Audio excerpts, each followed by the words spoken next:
Hey fam, did you know that the book of Genesis is all about beginnings? Yeah, in fact, the book of Genesis gets its name from its first 3 words in its first chapter. In the beginning, or Bereshit in Hebrew.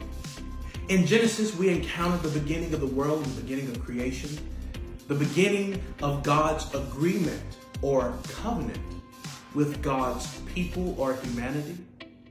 It talks about the entrance of evil into the world and the causes of suffering.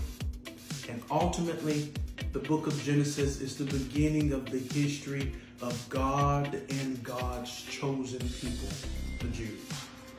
The editors of Genesis use a wonderful literary technique called myths to tell their stories of beginnings.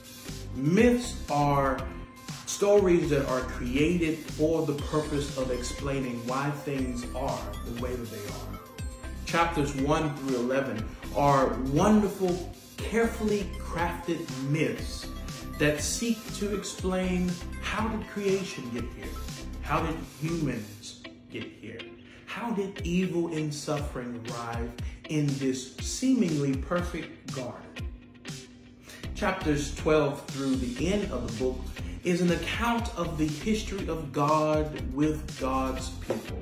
It is a history that picks up with a man named Abraham, and it shows how God chose Abraham and his family to be a blessing to all of the nations of the world. Stay tuned for more Did You Know?